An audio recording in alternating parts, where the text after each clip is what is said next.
This is your warlord of weird, Sinn Bodhi, and you're listening to the BadBoyz of Las Vegas podcast. I suggest you check your ears, check your brains, check everything else. Make sure you're in your right mind if you're listening to these clowns. Trust me, I know what I'm talking about. Deep, deep, deep, deep, deep, deep, deep. Vegas BadBoyz of podcasting.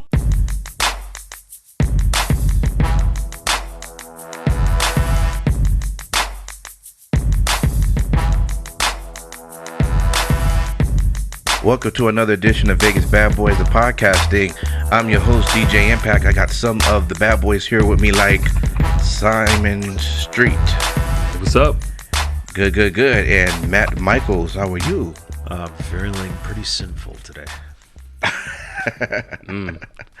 I wonder what that means. I don't know. Tell us. Does it involve staples? It could. Man. Thumbtacks? And most importantly, Legos. Legos? Masks? Wait. The same ones that I stepped my foot in because of the kids? Yeah, exactly. The guy we have here on our phone, I'm just going to read. I love his description that he uses on Twitter and Instagram. It's just the best way to introduce him. Warlord of Weird. His milkshake brings all the freaks to the yard. Creator of Freakshow Wrestling, Snake Pit, and Lucha Libre Las Vegas. He also was in WWE under the name Kizarny from 2006 to 2009. So Vegas BadBoyz welcomes Sinn Bodhi. Hey guys, what's up? How you doing, Nothing Sinn? much, man. I'm good, man. I'm good. Thanks for having me. Awesome. Thank you. How you feeling a couple days out from the brutality of that match, which was a beautiful story, but it was like, oh man, there were some spots. Like, I'm so glad you're at the point in your career where you find just the right moments to do those brutal spots. You don't have to put your body through too much, but man, that was crazy. Thank you, I think. No, definitely. No, definitely, man. It was a lot of fun. I had a lot of fun. Yeah, it was definitely a heavy hitting match for sure. I definitely like to work smart. I like to put out, but I do like to work smart. Right. Like I don't work with the jackass mindset of just hoping stuff pans out. Like I have a method to my madness, and couple that with some spontaneity. But, and then tied together, wrap it up in storytelling or what have you. But, like you got to put out, like that's how it's got to go. Like people can tell if you're phoning it in. And that's one thing I will never, ever, ever do. I don't care if I'm wrestling in front of 10 people or 10,000 people. I am never going to phone it in. Yeah, that's the best thing about you is every single thing that you do has a purpose to it. And I think that it reads so well. I know. Thank you. Yeah, definitely. At FSW on Sunday, the 10th anniversary show, it was packed in there. It was amazing, the energy in the building. What do you feel when you look back and just see where FSW is gone, in terms of its popularity, and B, just Vegas wrestling in general? And to have this kind of crowd, I mean, you've got to be proud, like a good old papa, just going, man, this is amazing. Yeah, definitely proud papa for sure. Very proud to be a part of that show. It was a sold out show. I'm not a very egotistical performer, which is weird. I know I am the warlord of weird, but what is extra weird is I am just really not a creature of ego. I'm very pragmatic and very I'm humbly like a little kid. Like I'm like a dreamer. I like this. I do what I do because, out of love, nothing else. I don't make smart business decisions or whatever. I do all of this out of creativity and love and passion. And so when I see fans enjoying what we're doing, enjoying our art, as physical as it is, that's just the greatest thing ever. And yeah, for Las Vegas, I like to think I have played a small part in helping Las Vegas become a wrestling mecca. It's just a really cool thing to be a part of. This is my adopted city. I'm from Toronto. I'm not born in Las Vegas. But Las Vegas really took me in, and I've made a lot of friends and family and good brothers in this town and sisters, So I'm definitely happy to entertain here and call Las Vegas my home. It's pretty awesome. So, Sinn, just just gotta tell you, man. Watching you coming into the ring for me never gets old because Thank you. I'm gonna be honest with you, man. You have embodied like the essence of creepy, scary. Like, and I'm a grown. Oh, shucks. I'm a grown ass man. No, I'm gonna be honest with you. I'm a grown ass man. And how you do your little head shake thing with the pig mask on, like it's just the shaking that just makes me a little uncomfortable. Like, god damn. What's your inspiration that came about with that is Sinn Bodhi's entrance and persona and everything of that is creepy, weird, carnival feel? Well, okay, so like I'm not just a guy that thought, hey, I'm going to be a circus character or a vampire or an astronaut or a lawyer or whatever. I am a legit circus guy. I was a circus strongman, circus freak, geek magician, whatever you want to call it. There's lots of different terms. Pain tolerance guy, threshold guy. So I parlayed that with wrestling, and that's really, you know, over the years and over flavor and taste and opinions and different experiences, you know, that character morphed into what it is now. And really, like, you know, you've heard Stone Cold back in the day saying, you know, like Stone Cold is really just him with the volume cranked. So that is essentially same situation here. You know, I'm putting everything that I love and am intrigued by, scared of, enamored by, you know, tripped out by, you know, I try to harness it and control it and kind of, you know, basically bake a cake with it. I'm putting all my ingredients into baking something that I think will be delicious for the audience, if that sounds not too weird. But I definitely have lots of different influences, wrestling and otherwise, like wrestling, music, comic books, movies, art, history, like just so many different things go into, and again, like, you know, bits, tiny bits and half bits of pieces from different people, places, things, and then, you know, smushed together with my own ideas. And, you know, like they say, there's nothing that's truly original. Like, I get all that stuff, but I think it's cool to, you know, have influences just to kind of control them and know where like, you know, taking too much from one thing or one person is enough. Like, I never wanted to be a bargain basement Big Papa Pump or a bargain basement Shawn Michaels or whatever. I want, like, my influences to be very subtle and accumulative. So when you see me, that's what you see. You don't go, oh, what a cool, you know, Steven Seagal ripoff or whatever, Cyndi Lauper ripoff. I want to be me, you know. And I kind of, and to contradict that, I laugh because, like, speaking of the Steven Seagal thing, like, I laugh, like, sometimes I'll hear when I had the long hair and the top hat, I heard Rob Zombie. And when I, now with the, you know, with my egghead and my beard and my clown paint, I hear Spalding, which is fine. But that's, like, to me, that's like, I don't look anything like Spalding. I don't look anything like Rob Zombie, but because I had long hair and a top hat, or because I had clown paint and a shaved head and beard, like, that's like saying, like, going back to the Seagal thing, that's like saying every honky with a black ponytail looks like Steven Seagal. Right. I don't think so, but it's just a quick thing to leap to. But, you know, like, I'm happy with those influences. Like, those Zombie and Spalding are definitely part of some of my influences. But I think if I painted my clown paint any which way or wore any kind of hat with long hair, I think they would have went to Zombie or Spalding. So yeah, I see other things in the foreground that other people don't pick up on. But I guess, like, I'm the one that put it together, so I would see those nuances. Like, when I'm sticking out my tongue and gnarling my fingers and whatever, I think very much like Green Goblin and Dee Schneider from Stay Hungry, you know, Twisted Sister, and, like, you know, Green Goblin on that flying bat motorcycle thing that he would ride. Like, that those were some of my earlier kind of things that I thought about and all that stuff. You know.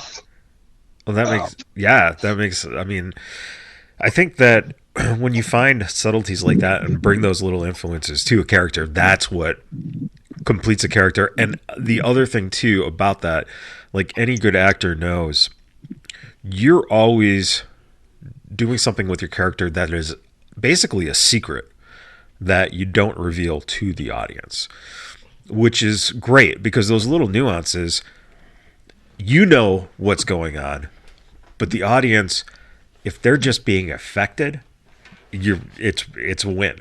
You're doing it, and I think that's the brilliance of it. I also think, Thank you. yeah, absolutely. And one of the things that I think that people get this connection to, Capping Spalding, and maybe Rob Zombie, is because of Freak Show Wrestling and just the whole idea of the Freak Show. I mean, the first time I heard about it, I thought the concept was great. What is your, what was the best part about being able to start Freak Show Wrestling for you?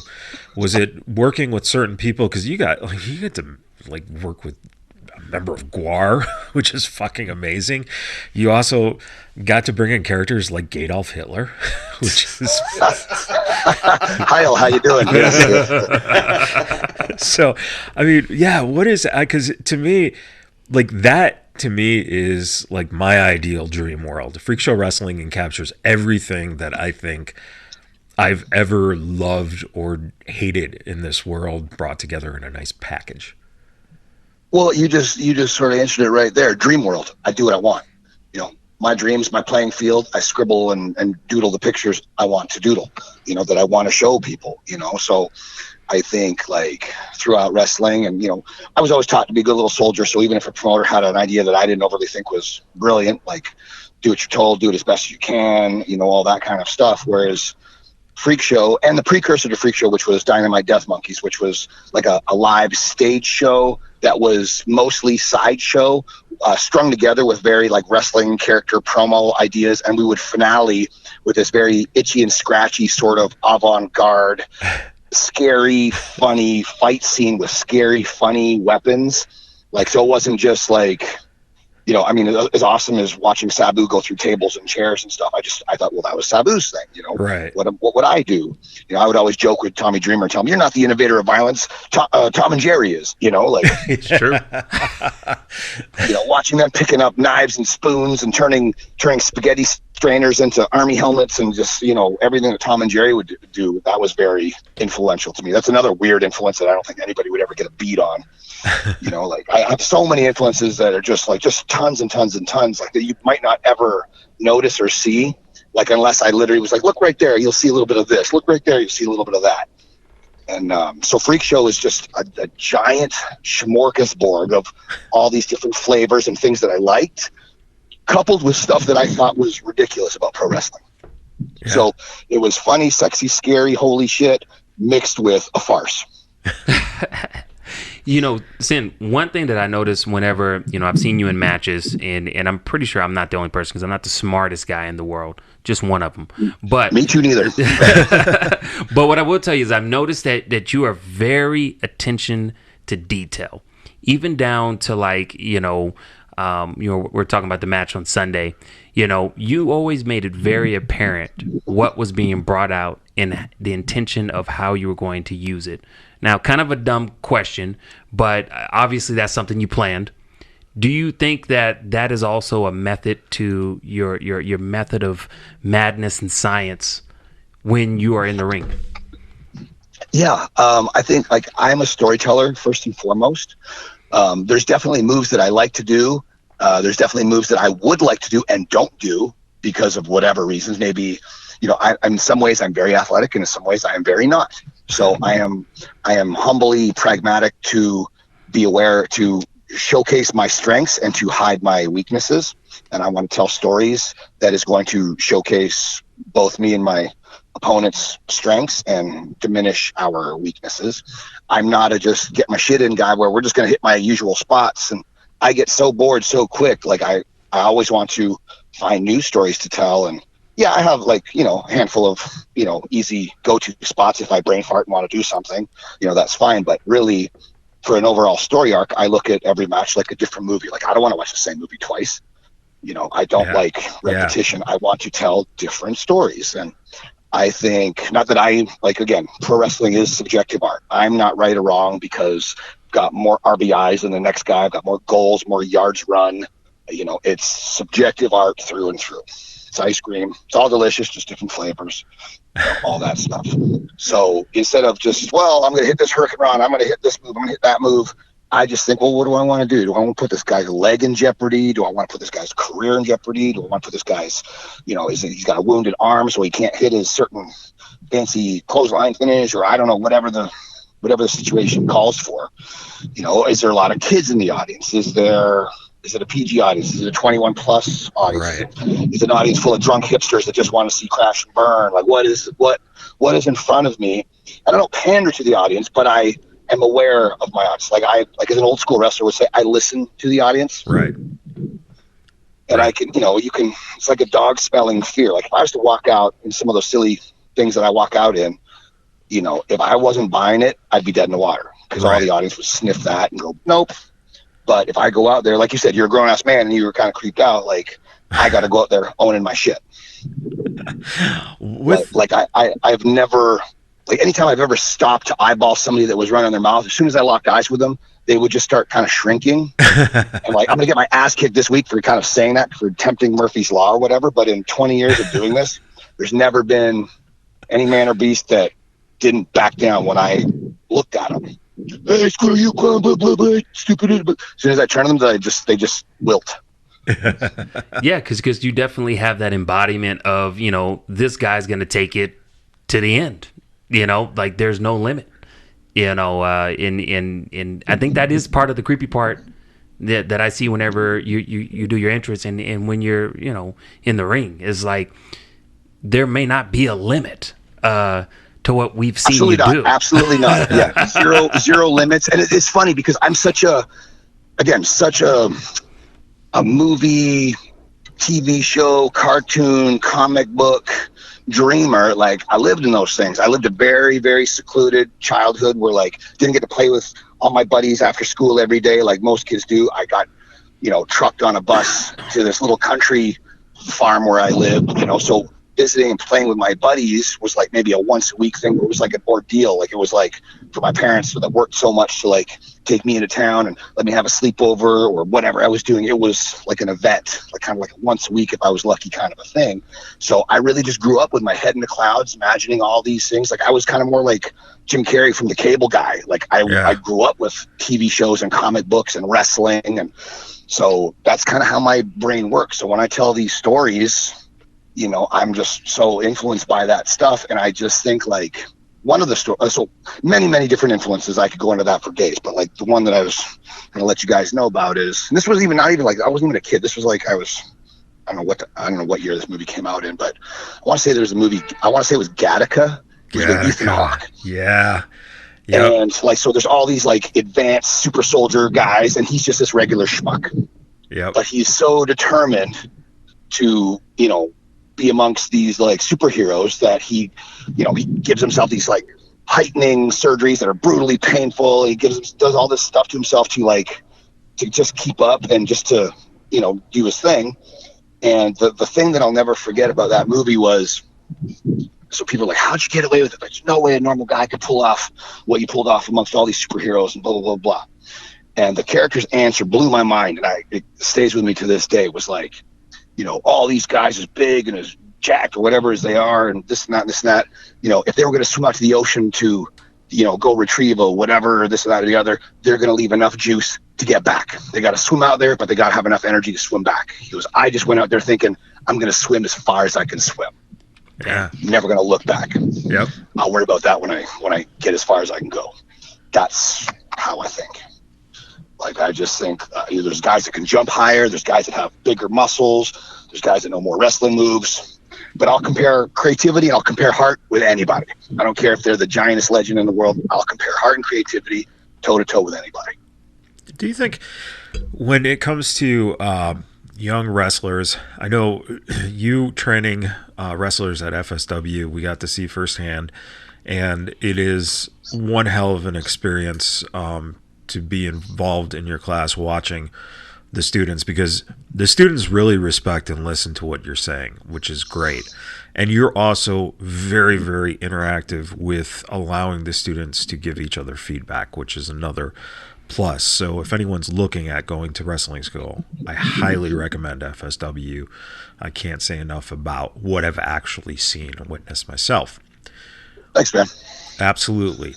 So Yeah, I'm very proud of the FSW Snake Pit. Got a lot of great kids, a lot of good guys that come out of that school. Still are to be coming out. Like guys and girls are just they're working so hard, and there's a lot of great talent coming out of here.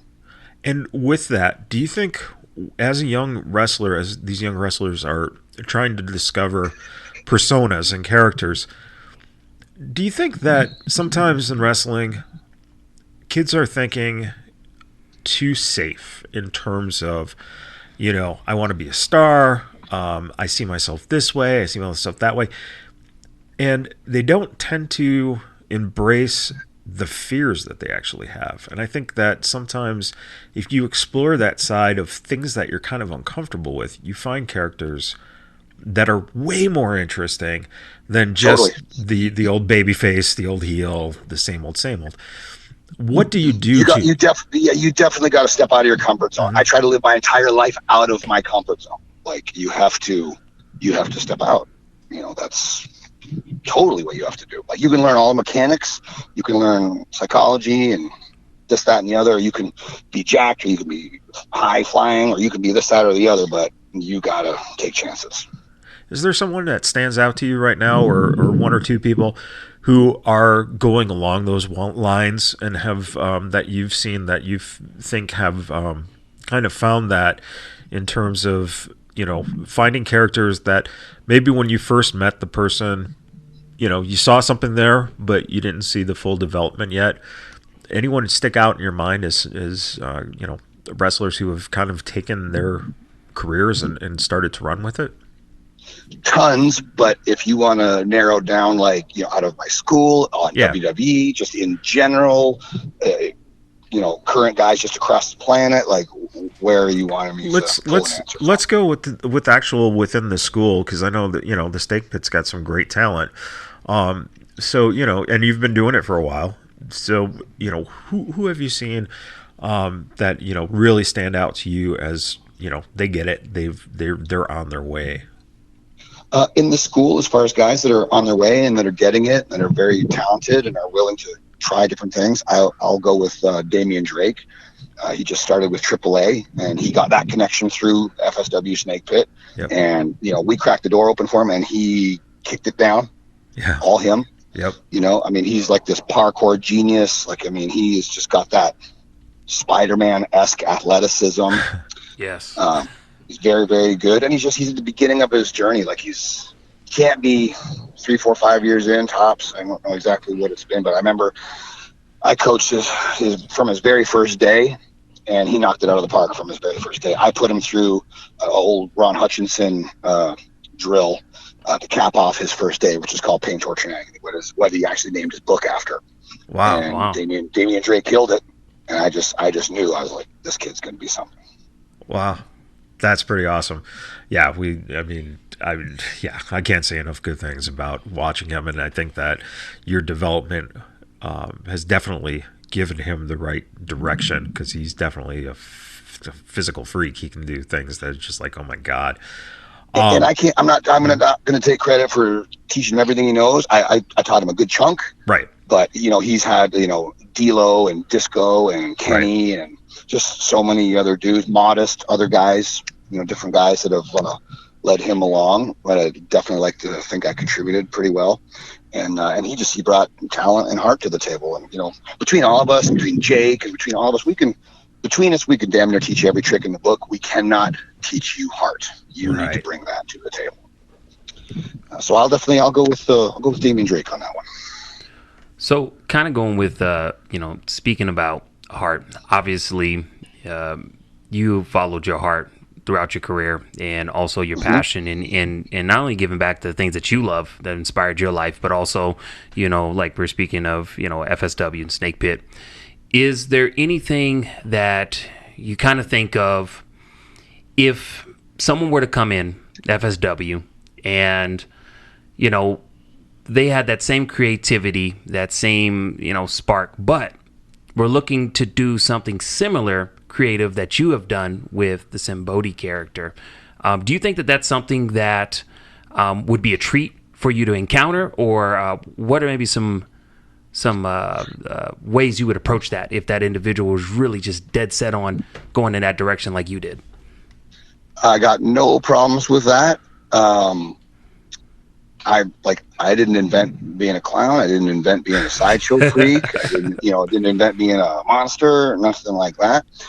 Just this past Saturday in Texas, I wrestled a guy named Malico, who is also like a clown character. We kind of did like a clown versus clown on clown violence kind of a thing. I like it. And he doesn't look like a conventional clown. I think I look fairly interesting. I don't think I look like exactly like some typical clown either. But he's almost got this sort of like white voodoo tree wizard kind of a thing going on. Really? Very interesting character. My wife was kind of popping when I was showing her some of his promos, and he kind of sounds like Roger Rabbit, sort of. He's got this cartoony, creepy voice, and he's got this weird voodoo sort of look to him, and he's a lot of fun. He was great timing, good head on his shoulders, good grasp of his character. We just kind of went out there and played, and I think everybody was pretty damn entertained. So that was neat. I've wrestled other guys that are trying to do something like that. Well, this guy Malico had a very good handle on very good understanding on his story, his mythos, his character, all that jazz. Where I've wrestled other guys and I'm just like, all right, this is just some schmuck in clown paint. But I'll make the best of it. It's fine. It's no problem.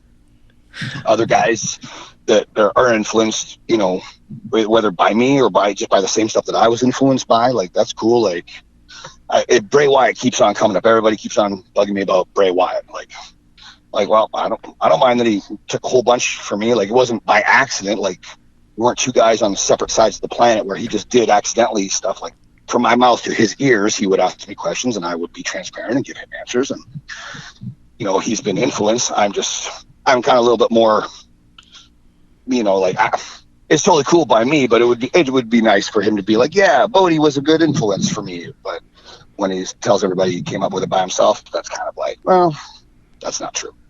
Right. And that's sort of disheartening. And like he doesn't owe me anything, but it would just be a cool brother thing to kind of be like, yeah, just for example, like I don't care about the butcher's apron and the fedora and all the stuff, or like even like all the Funhouse stuff, all that stuff. I'm not so concerned about it. It just it would be nice to, get a little like, hey, this was the guy, like this is the Carl Perkins to my Elvis Presley, Yeah, exactly. And the biggest thing for me is like all that stuff is like whatever, but for me the only stingy part of it, like I'm not a whiner, I'm not a complainer, like I'm happy for him. He's a good dude. I like him. But I just like when he asked me like, why do you call that finishing move Tallulah Bell? And I said I named it for my deceased sister, which I legitimately have a deceased sister. Between me and my little brother, my mom miscarried, who would have been Sarah. And I didn't want to I was going to call the move Goodnight, Sweet Sarah, but I thought that's really going to upset my mom, potentially, if she sees that, and that's the last thing I want to do. So I just fictionalized the name.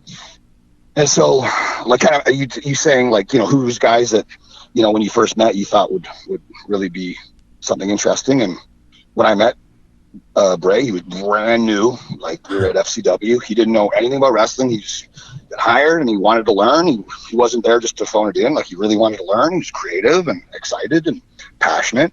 I respect that, and I'm pretty transparent. Like I'm not a hoard stuff to myself. Like I think if I don't help my industry, what good am I?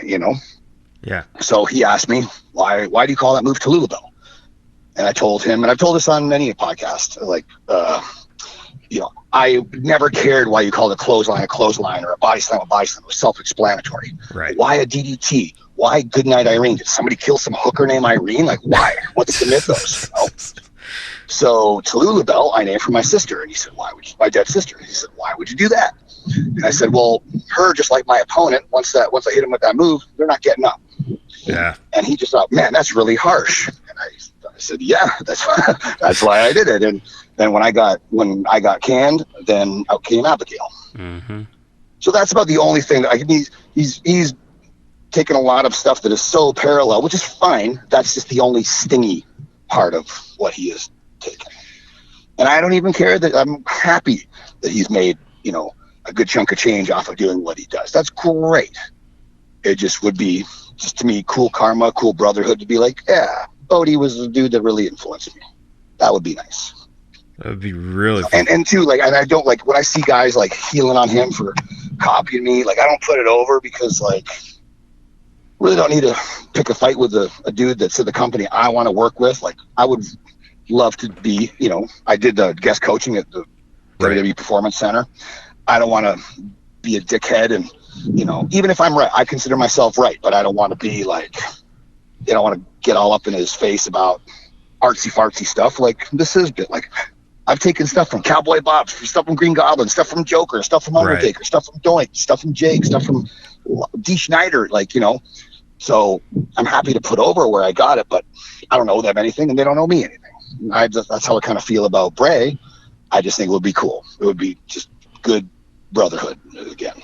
I think it would be I think it would be awesome if they, would consider having you guest appear on the Funhouse. And I told him, like, even when we were texting back, I'm like, dude, like, I don't mind you taking so much, but like, throw me a frickin' bone, like, just, like, he's like, oh, bro, and I'm like, I need your broness. It would be nice for you to, like, put your money where your mouth is, metaphorically, like, just put a good word in, like, told him, like, I just want to, I'm not old, but I'm not young either. I would like to do this for a few more years and then taper into being like a cool, some kind of regular coach or character development coach or a writer or an agent, or, producer or something. And I'm just like, dude, you could help that along, Yeah.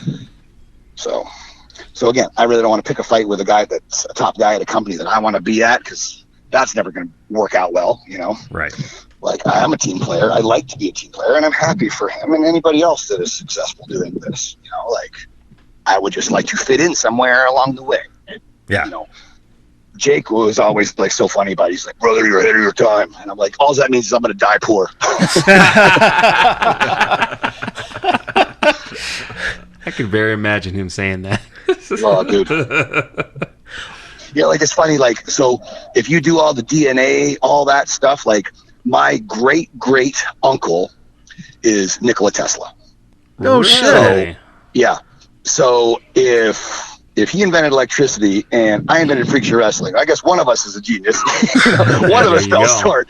But I think, Thomas Edison sort of swiped a lot of Nikola's stuff. Yep.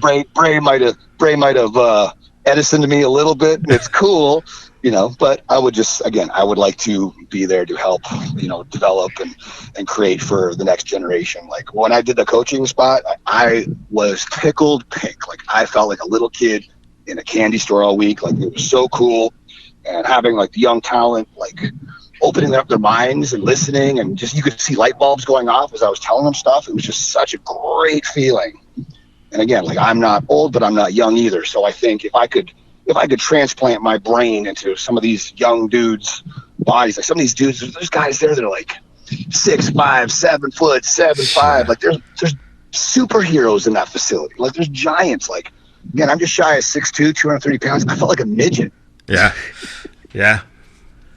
Well, I'm just like, man, there's some superheroes walking around here. Like, my brain was just going a mile a minute, like, giving them suggestions. And I'd like to think they were all, had fun with me there. I had fun being there. So hopefully I get to do that again. And even told Bray, I'm like, dude, I just want to taper into that coaching job. I'll fucking write for you till the end of days. I want to be back at the company that I grew up loving as a kid and still love to this day. Do you think, in a sense, growing up a comic book fan, and you look at someone like Stan Lee, who created these characters, but obviously couldn't be a superhero because he was never bit by a radioactive spider or something in real life, right? Right. So I tried, man. I tried. Yeah. Have you taken the nuclear poison that the gamma rays that Hulk taken? The effect, though, of being able to create something like that, do you see yourself almost in a sense that is, something that your eventual legacy might lead to, where, you ended up being a creator of characters because you do get a chance, to help, obviously, the students at FSW, potentially, hopefully, they get their heads out of their asses and, see what potential is having by getting you on there in the WWE and being part of that creative process. Would that be a fair comparison, that you get to be then almost an author of comic books and use those talents that, have these bodies and, minds that you can mold? Yes, I would love for that to happen. I have so much fun booking for guys or agenting for guys, and like I love watching the little light bulbs pinging on the top of their heads, and it's the coolest. Like, it's business and karma smashed together. Like, yeah. I hate the term like, oh, it's just business. Bull fucking shit. It's all personal. Mm-hmm. Yeah. Like it's like you are following your dreams, and here's the kind of clutchy problem with being a pro wrestler. Like, if you're a lawyer or you're a stripper or whatever, if you get canned, you can go work at a million other law firms or a million other strip clubs. But if you're a wrestler, there's only really, 1 or 2 or 3 games in town, and WWE being the biggest by a landslide.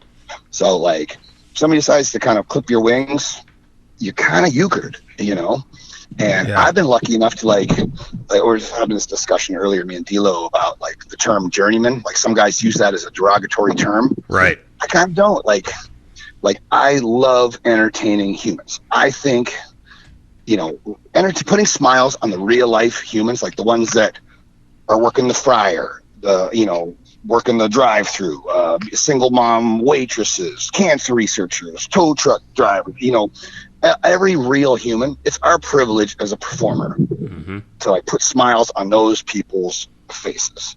So like, if we get to do stuff like that, like, I can't complain. If that's my job, that's what I get to do. So even if I'm not at a major company, I do what I want. I'm like a polite anarchist. I do what I want. I just try not to hurt anybody's feelings along the way. I'm not a big stickler for rules. I'm pretty old school. Like Nick, my real name, I don't have a Twitter or a Facebook or an Instagram. Sinn Bodhi sure does. He likes to whore out all the shows that he does and all the merchandise and all the different things that he's doing. I want people to buy tickets to go see the shows and, have fun and everything. So I can't complain.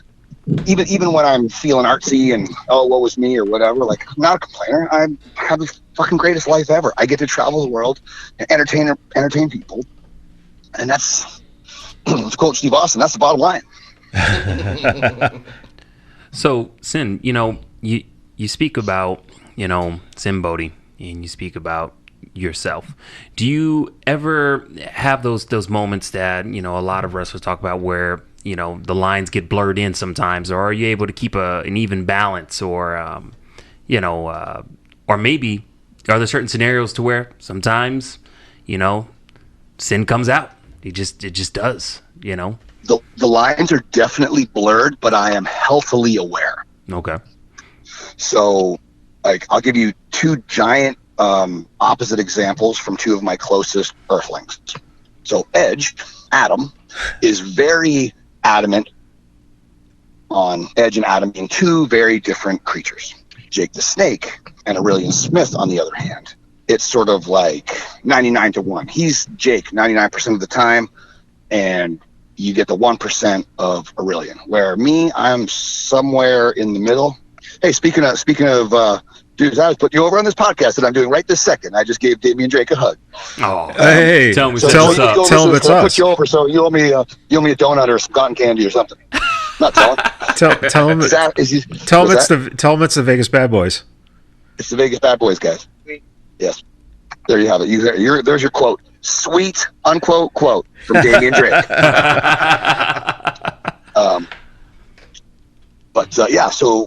So like, where Jake is like, he's Jake 99.9% of the time. And like, just when we're sitting, like, having dinner or something, just me and him, like, you get glimpses of Aurelian where he's like, brother, you okay? Everything good? He's a very sensitive, sweet person. But as soon as other people are around, he kind of gets in that class clown mode where he feels like he has to perform, and it's a safe place for Aurelian to hide within Jake. Whereas Edge is just built totally different.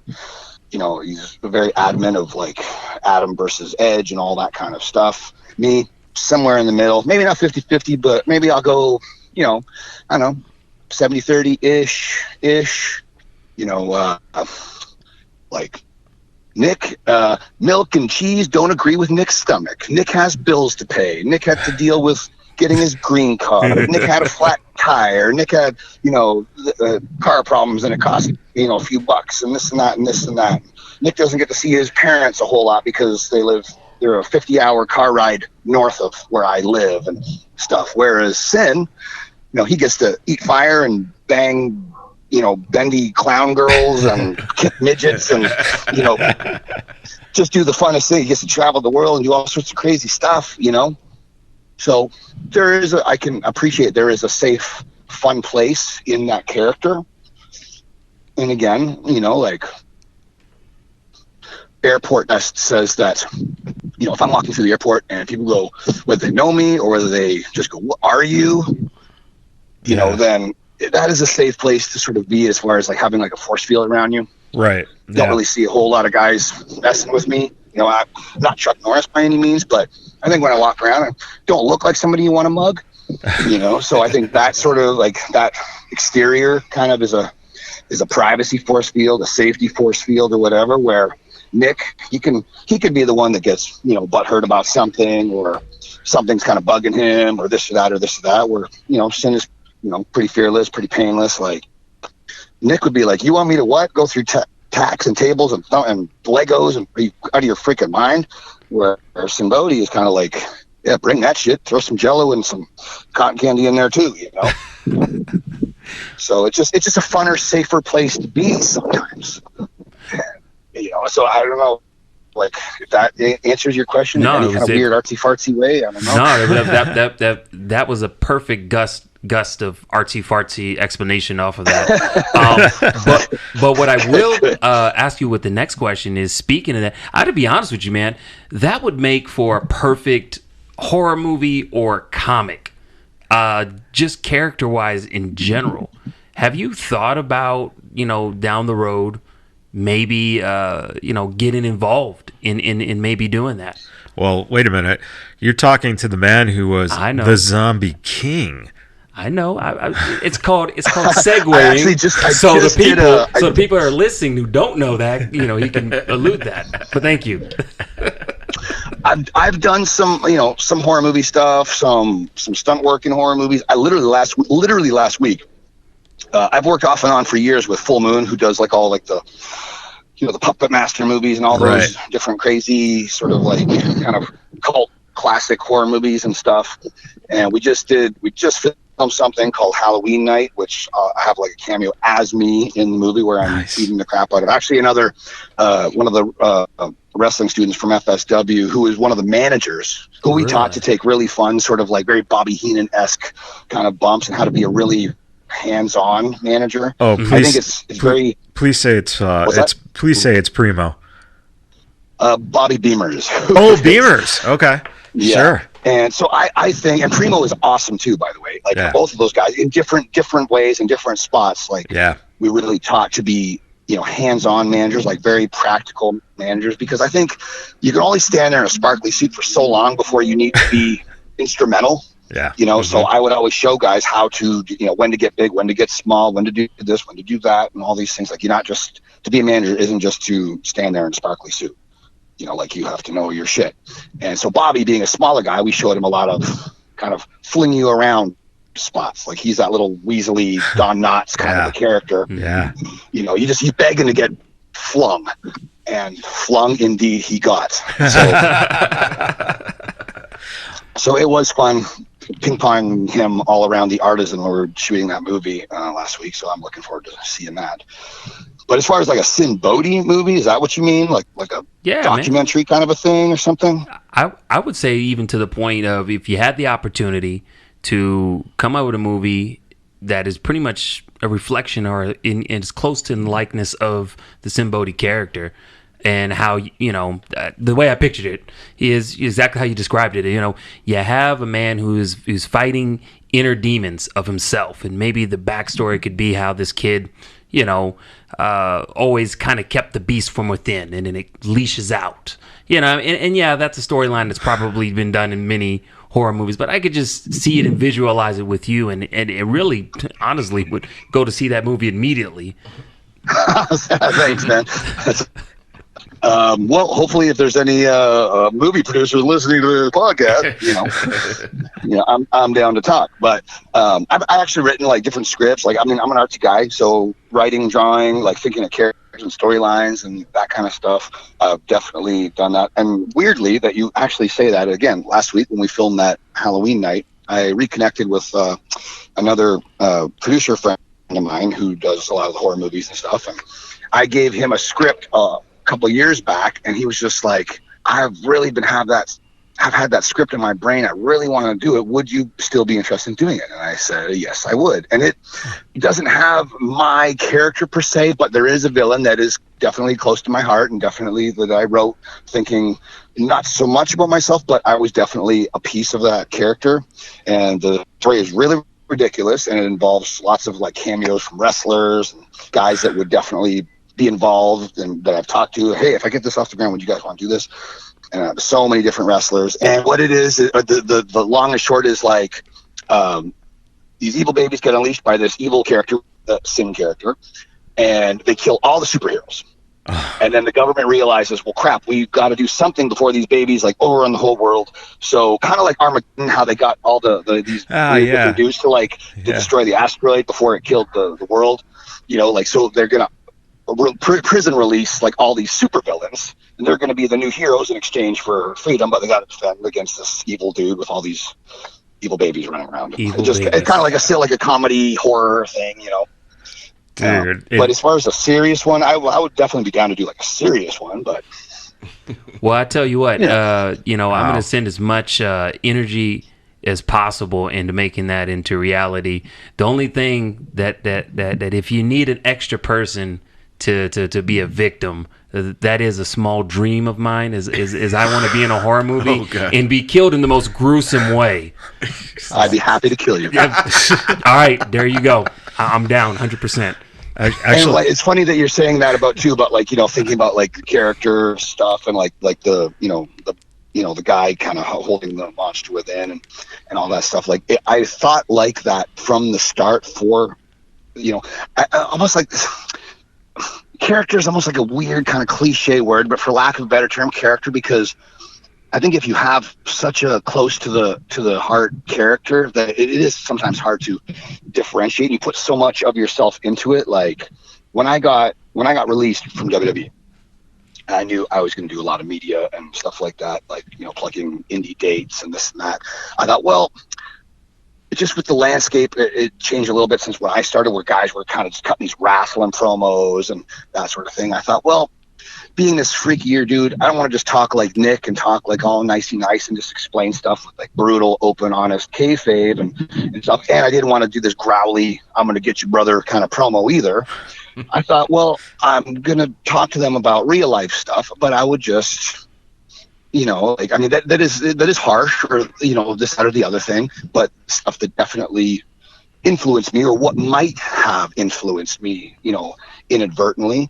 And I told this story about when I was born, which is a total shoot, totally true. And I haven't told it in years, and I will tell you guys in a second. But after I told the story, like the interview, the dude that was doing the interview, like after we went off air, he's like, "Are you bullshitting? You were lying, right?" No, it's totally true. He's like, "Jesus Christ, I'm scared as shit." Like, you were scared as shit ever. So the story is, in a nutshell, when my mom was giving birth to me in Toronto, the hospital was overrun with babies. Another reason I thought of the babies were babysitting, but there was just an overcrowding of babies. Like they just had, I guess everybody was, 9 months earlier, we're feeling pretty froggy, I guess. I don't know. But so there was babies being born left and right. So it was chaos there. And for whatever reason, one of the nurses screwed up and gave my mom the epidural, the needle gimmick in the spine. They gave it to her incorrectly. Caused her excruciating pain. So they had to give her all this morphine to like subside the pain, which made her crazy delusional. And so when she finally like gave birth to me, they couldn't let her hold me because they were scared that she was like panicking and freaking out and hallucinating. They thought, well, this chick can't hold this kid, he's gonna get two-pointed onto the ground or something, So they wouldn't let her hold me, which only furthered her delusions, thinking and she's screaming, they kidnapped my baby, they killed my baby, all this stuff. Wow. And they didn't know what to do with me because, I should just be sitting in my mom's arms. So there was such an overcrowding of area that, like, where they had like the maternity ward and stuff was totally like overfull. So they took this janitor's closet, and it's not like a little closet. It was like, like a 6 foot by 4 foot room, but had no windows. They cleared out all the cleaning supplies. And they put my gurney in there. So for the first 2 weeks of my life, I was in this windowless room, and the only physical contact wasn't held or kissed or coddled by my mom or suckled by my mom in my first 2 weeks of my life. I was in this dark room that I was just, fed, and I'm sure nurses came in every few minutes to check on me or feed me or this or that. But like when I got home, my mom said I was like the quietest baby. I never cried ever. Wow. And she figured that I just got used to very quickly knowing the crying didn't work. I was going to be alone. Wow. And that's what she thought, and that's also why she thought I ended up being so artsy and kind of introverted, because I just knew the safe place. The safe bet was just to bank on myself and just think by myself. And perfect world is a world of one, as the philosophers like to say, So she would tell me that she thought I grew up very much the way I did because I just learned from day one, you're by yourself. Yeah. Yeah. The whole time that you were saying that, I was hearing creepy background music the whole time, and like thinking of the intro. I will be visiting you in your dreams too. My God. See you soon, Junior. You have totally broken him. It's fucking awesome. Right. I'll be the guy in clown shoes and a pitchfork and diapers. I'll see you tonight. Actually, he had that last night. That was his. Hey, but I paid for that. Okay, Yeah, true. I paid for it. That was hard earned.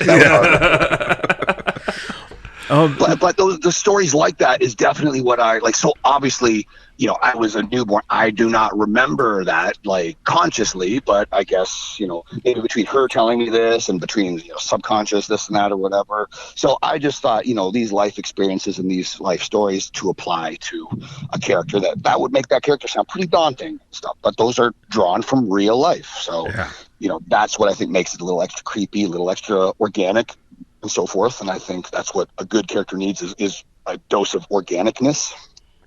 Yeah, absolutely. Dose of, as outrageous or as over the top as any character needs to be, it also needs to have a semblance of grounded reality, however funny or brutal or whatever it's going to be. But it just needs reality, and fiction needs to couple together to make the strongest story, I think. Yeah. Okay. I definitely. So what I will tell you with that, we have a segment that, these guys give me an opportunity to kind of have a segment with everybody we interview. But I got to sell it to you, All right. So without further ado, we are going to bring on the segment, which is called the Oh Shit segment. Basically what this is, Sinn Bodhi, is you are going to tell us the story of a time, whether it was in the ring, outside the ring, in the bathroom, in a grocery store, inside of a funeral home, at a carnival, in a circus, anywhere you can think of, to where you experienced something so out of nowhere, so out of left field, that it left you feeling, oh shit. Sinn Bodhi. Oh shit moment. Oh geez, I probably give you 20 hours worth of those. Yeah, so many. I'll give you a funny oh shit moment. Way 100 years ago, me and Joe Legend, who was just Joe in WWF way back in the day, we were doing a tag team match. He also came out of Rod Hutchinson's school. Okay. Awesome wrestler, awesome guy. And he really kind of taught me a lot early on. Like I hit the road in England when I barely probably had 20 matches under my belt. And I want to say Joe got me booked over in the UK. And we were doing a show in Liverpool at whatever Opera House, whatever, like where you were the ring was on one side of the stage, like on the stage, and you're playing one side that had like 2 or 3 levels, or maybe 3 levels of like balcony. Okay. So it was kind of neat. It was weird, but so over there, it was an easy, cheap heat to do, some kind of like WWF ripoff stuff, because they didn't really get to see that a whole lot over there. Like they knew about it, but they didn't get to see it live. Right. So Edge and Christian being, somebody I grew up with and somebody who trained with Joe, we thought it'd be funny to do the 10-second pose, the flash photography thing and all that stuff. And we did this in Liverpool, the home of John Lennon. So we did our impression of John Lennon, where I looked at Joe and pointed like my finger like a gun at him, and I pulled the trigger, and Joe took a bump. We thought it was funny. Liverpool did not. And next thing you know, there are people swarming the ring, and me and Joe literally had to go back to back and just start slugging everything that came at us. And we literally body surfed out of there on security. Wow. We were like, the next day we were in like the newspaper, BBC, radio, all the stuff. And I remember the promoter, Brian Dixon, he was so angry. He was like, "You two fucking bloody objects, you got such hate, you guys on the TV and the telly and all this stuff." And we're like, "What's your problem, old man? Like, we just got you wicked, like, publicity. Like, what's your problem, you know?" Right. No, it's bad hate, you fucking bastards, and all this stuff. And he's like, I'm just thinking, we got your promotion over across this whole island, you know? Like, what's your problem? You know? And then, so when it came time, so we would do like, I was there for, I don't know, like a couple months or something, and we did this like loop around the island. We go to like these, like the holiday camps, which is kind of like these small little like resorts and stuff. And then we did like these opera house kind of shows and different things and stuff. And by the time we came back to Liverpool, Dixon tells me and Joe that we're off that night with pay. He goes, "It's too dangerous for you guys to go out there. They're going to fucking kill you. You're not wrestling. Like, trust me, they're like, over here, like, they shoot referees that fuck up soccer games, like, fans don't play in England." And me and Joe were like, whatever, like, let us wrestle. Like, it's cool. So he's like, no, you got your pay, so just don't even worry about it, you bastards, whatever. And so we're like, all right. So begrudgingly, we didn't work that night, and we were sitting in one of those little private balcony boxes, like watching the rest of the show. And I had like a Sinn hoodie on at the time. Like I had like the wings on my back and had my name. And it just took one fan to notice we were up there. And I was like, "Look, it's those bastards." And they started throwing like tomatoes, God knows whatever they were throwing at us. Like, oh shit, they remember, jeez. Damn. And then Dixon was like, "Oh, I told you so, you fucking bloody object." And all this stuff. And oh my god. So needless to say, we were villains for the longest time over there. Like I probably off and on, I probably spent almost, I want to say, just about a year and a half broken up over there. Wow. A couple months a month here, a couple months there, at a time like early in my career. And I actually just went back there. It's been forever, and I just went back there a few weeks ago, and I had a blast. Yeah. But that was definitely a holy shit. Like, how do we get out of this? Yeah. And we just hit everything aside. And I'm a peaceful guy. Like, I can go, like I can shoot, but I don't want to. Like, I'm way artsier. Like I wouldn't want her to fly, I feel like my wife laughs at me. Like if I got to kill a fly or something, she's like, "What's wrong?" I'm like, "Oh man, I killed this fly." So like I'm capable. I just don't like that. Like I grew up as a martial arts guy. Like that was my family trade. Like my dad was a ranked fighter. My mom had a dojo. And like, so I didn't just go train at the local family karate. Like I got to train because, my dad would travel. So I would go and, 6 months with this kickboxing champion, a year with this Shotokan champion, 2 years with this Muay Thai champion and whatever. So like, again, I'm not Chuck Norris by any means, but I can go. Yeah. And I just never like clobbering people for real. If I'd knock out somebody in a karate tournament, my dad would be like, "Yeah, look at my kid." I'd just be like, "Yeah." And inside I was like, I want to throw up. Yeah. Yeah. So here in pro wrestling, like, we tank each other pretty good. And, steel chairs and concrete are exactly that. Like, it's real concrete, real steel chairs, not an actor dressed up as concrete, not an actor dressed up as steel chairs. But it's all fun and games. Like, we're there to tell a story. We're there to tell a story of good and evil. We're not there to, like, just, go for the winner's share of the purse. We're there to tell a story. Right. Exactly. And if we do clobber each other, to me, it's funny. Like, if you clobber me, I'm just going to giggle. Be like, it's cool. But I don't want to legitimately clobber. I don't like that. But there, like, we had kind of no choice. Like, the fans just kind of didn't give us a choice. Like, we had to get out of there with our lives. So when you went back, did that story ever get brought up again, or did anybody recognize you? I mean, at all? Because I mean that is a fantastic story. Well, where I wrestled in England, to be fair, was hours and hours away from Liverpool. I wrestled at the WAW show at the Carrow Road, which was like one of the biggest shows that was like a non-WWE wrestling show in like British history, which was pretty cool to be a part of. Wow. But I want to say like that was in Norwich, and I want to say that's like hours and hours away from Liverpool. But I mean, I've wrestled in Liverpool since then, like within those first couple of years, and fans again just kind of took me as an asshole villain, and that was that. And coming back, like this time, I was sort of weirdly a good guy, and I was wrestling a guy that was about 6'9", so like I was in sort of a pretty good position to be cheered. Like, you know, I'm the underdog. I'm the crazy psycho dude, but I'm still the underdog when you're wrestling a guy that's Kane size in Brody Steele, who is awesome. Yeah. Another super talented dude. I would love to bring him to Las Vegas. I think Vegas would love him. Yeah. Yes. It's just more of like just scheduling and budgeting and all that kind of stuff. But yeah, when you're standing there facing a really scary 6'9" guy, maybe I can get a little sympathy as a crazy clown, you know, like. And for me, it's just like guys are saying, like, "Are you a babyface? Are you a heel?" I'm like, well, whatever my opponent isn't. I'm sort of that guy. Like, you put me against some indie darling that everybody likes, I'm a bad guy. You put me against some local villain that nobody likes, I'm a good guy. It just sort of, I'm a creature of situation. That makes sense. That makes any sense? Yeah. No, that makes perfect total sense. Yeah. And like Kizarny was so sort of elusive and short-lived, so it's not like, you know, if you book Coco Beware or AJ Styles or Boogeyman or Demolition or Sami Zayn or Sami Callihan or whoever, you kind of know what you're getting. Right. Or Sinn Bodhi or Kizarny was such a weird, elusive thing. You kind of don't know, so you got to kind of see it as you get it, you know. So I think by proxy of who I'm against defines if I'm a good guy or a bad guy. Like, I don't change a whole lot if I'm a good guy or a bad guy. I might put stuff in different places, but I don't turn myself into Marty Jannetty if I'm a good guy. I don't turn myself into I don't know, Ox Baker if I'm a bad guy. I kind of just do me.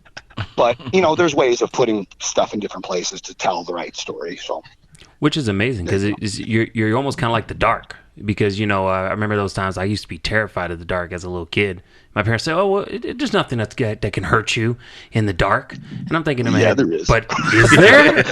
How do you know? So it's like, you know, whenever I hear you say, you know, go either or, it's kind of like the dark. You never know. You know, whatever's going to happen. I'm doing a podcast. That's why I'm out here. I'm getting what the hell are you loitering in this parking lot for? I'm pretending to be an adult. Jeff Cobb, ladies and gentlemen. Oh, you're under ROH contract. You can't be heard on anything. Get out of here. I was just talking to Mr. X. It's not Jeff Cobb. Hey, Cobb. You can't prove anything. Get out of here, Jeff Cobb, or whoever looks like Jeff Cobb. Cobb's been on the show too. Yeah. There you go. So you've had Damian Drake cameo and you've had Jeff Cobb cameo. Too bad you guys can't see him. They both got faces for radio. So. Oh shit. Oh yeah, that's beautiful. I tease Damian Drake that he's like the youngest grizzled old timer that I've ever met. Yeah. He's gonna like get me with his senior citizens card one of these days. Like, I loved watching you when I was growing up. He's like, "Fuck you." That's the respect of student to coach around here, you know. "Fuck you, coach. I love you, but fuck you." That's funny. Hey, Sid, as we wrapping up now, man, you have any upcoming things you want to promote so folks can know about and we can let them know? Oh, cool. Thank you. Yes. So got lots of different shows. Like, I travel all over the place. Like, here at the Snake Pit, like, we train like throughout the week because all the coaches are like road guys. Mm-hmm. We're always like me, D'Lo, Disco, Jake, Kenny, TJ Perkins is here teaching. Jeff Cobb just walked out of here. Davari comes in here sometimes. Like, it's just always really great road guys to facilitate the learning and the knowledge here. Yeah. And then when I'm on the road, so like, I mean, I want to say in this last month, I've been everywhere from Texas to UK to Mexico. The next few weeks to a month, I'll be in Quebec, Louisville, Niagara Falls, back to Mexico, a bunch of different places. But you can check out all those dates and events, all sorts of awesome promotions. If you see on my Facebook, Twitter, Instagram, it's all the same. It's all Sinn Bodhi. It's all SINN and Bodhi like the tree, BODHI. SINN BODHI. And you can see all the shows that I'm going to be on. We just did a really great that 10th anniversary FSW show that we were talking about earlier. Yes. All the different shows that I'm going to be on, have been on, will be on, you'll see on my social media. It's all there. All the school info is all attached and tagged, and some of the posts, if you just scroll down, up and down, you'll see Snake Pit stuff, Lucha Libre Las Vegas stuff. You'll see Resolution, CWF for Niagara Falls. You'll see NSPW in Quebec, OVW in Louisville, WAW in the UK. I'll be back there in November. IWRG in Mexico and some other places. I'll be back there, and I want to say about a month and a half. So just tons and tons of really cool shows. Yeah. If you want to see what I'm up to, just check me out on my social media. I laugh because I'll answer something that some fan asks or whatever, and they're like, "Man, you're one of the few guys that ever responds back." And I'm thinking, if you're crazy enough to want to talk to me, I'll be crazy enough to want to talk to you. Like, I put my pants on one spandex leg at a time. Like, I'm not better than anybody else. Like, I might not be able to get to every last single person, but I try my best. And if I just accidentally miss somebody along the way, like, no disrespect, but I try to respond just about everybody. Right. I understand. People seem stupefied by that, and I kind of don't get that. Like, well, like, I'm never going to be too cool for school, kind of a thing. Like, you want to talk to me? I'll talk to you. It's cool. Right. Well, Sinn, look, man. I answer the phone when you asshole called. Like, Yeah, exactly. We appreciate it. We appreciate it. And that's what I was about to get to next, man. We want to actually thank you, man, for spending some time just chatting with us tonight, man. We really appreciate it. Oh, my pleasure. Absolutely. Everyone, Sinn Bodhi. Yay! Awesome, man. Thank you.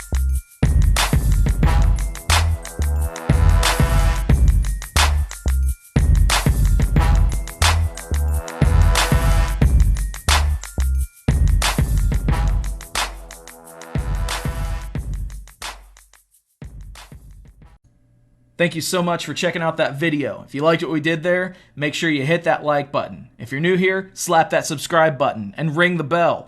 That way you can be a part of the notification squad. Follow us on social media at Vegas BadBoyz with a Z on Facebook, Instagram, and Twitter. And until next time, we will see you in the next video.